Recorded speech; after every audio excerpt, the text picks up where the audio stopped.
여러분 안녕하셨습니까? 오늘은 2021년 3월 31일 3월의 마지막 날 수요일입니다. 여러분, 이 검찰이 말이죠. 청와대 기획사정 의혹 수사를 하고 있는데 다른 과거사 사건을 지금 확대시키고 있습니다.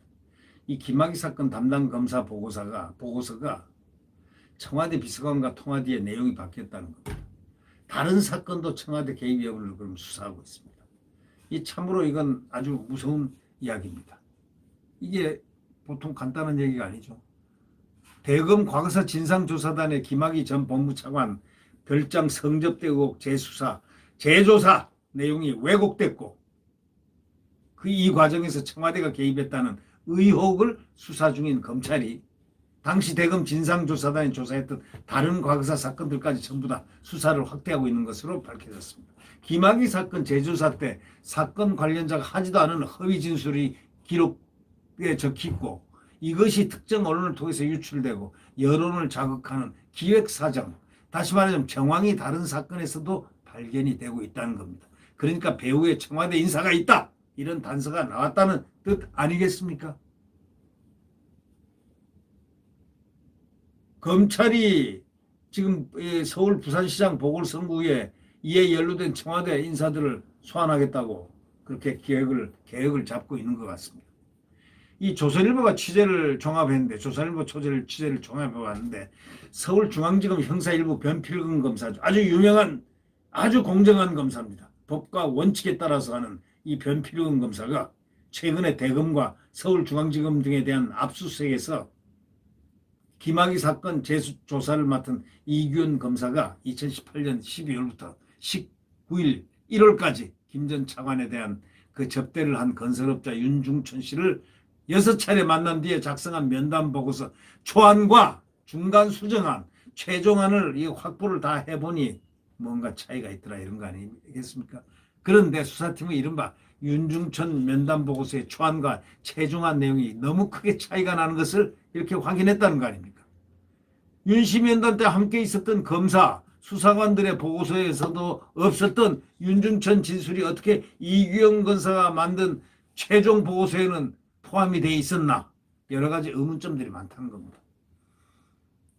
윤 씨도 자신이 전 정권 인사들과 친분이 있다고 진술했다고 적힌 면담 보고서 내용을 보고 내가 한 말 아니다, 내가 한 말 아니다고 딱 부정했습니다. 법정에서 증언까지 했습니다.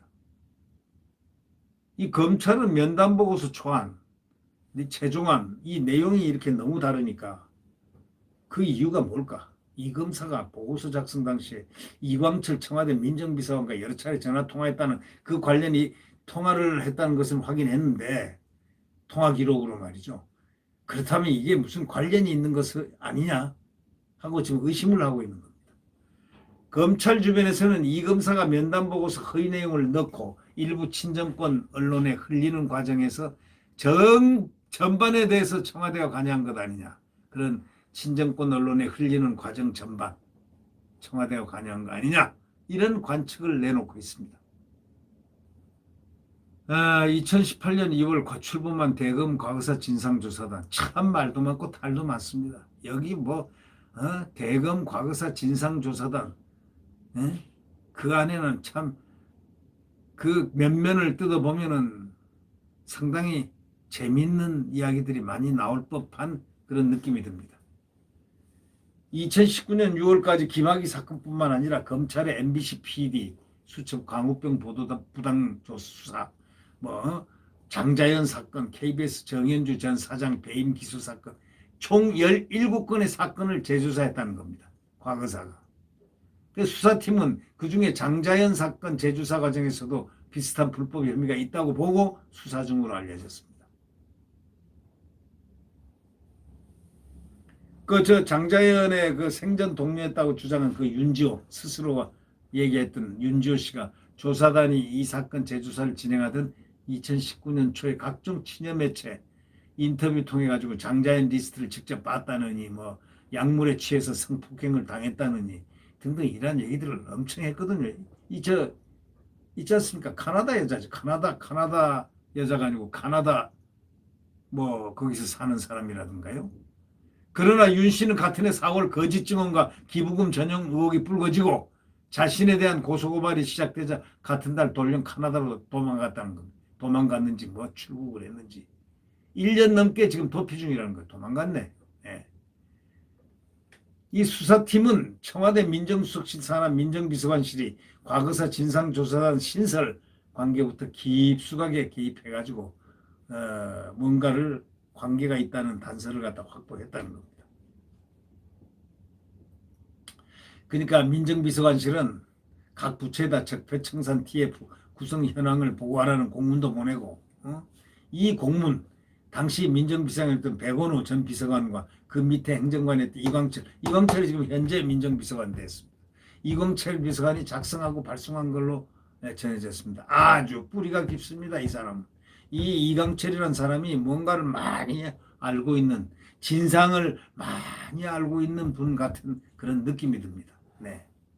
이 수사팀이 이 두 사람 이후에도 과거사 재조사 과정에 지속적으로 관여했다고 의심하고 있습니다.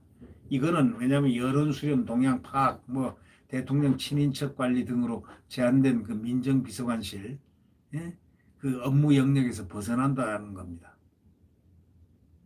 법조계에서는 과거사 재조사라는 그런 내용이 애당초 전 정권을 공격하기 위해서 기획사정 용도가 아니냐 이런 얘기가 지금 나오고 있습니다. 전 정권을 죽이기 위해서 또 한번 뒤틀리기 위해서 그런 용도가 공격하기 위한 기획사정 용도가 아니냐 이런 얘기죠. 수사팀은 조만간 이 백 전 비서관하고 이광철 현 청와대 민정비서관 등 당시 민정비서관실 관계자들을 소환 조사할 방침이랍니다. 단단히 조사하고 단단히 수사하십시오. 네, 국민들은 검찰의 아주 명명백백한 조사와 소환 이런 것을 눈여겨보고 있습니다. 네, 구독 버튼과 엄지를 눌러주시면 감사하겠습니다. 내일 자유민주주의 시장경제가 뛰노는 태양은 다시 떠오릅니다. 이제 얼마 남았습니다.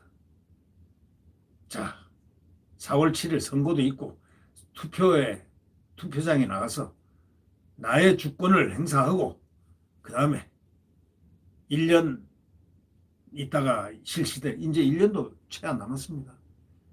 이 대선 고지에 아주 단단한 마음으로 대한민국을 지킬 사람을 뽑아내면 되는 겁니다. 네. 안녕히 계십시오.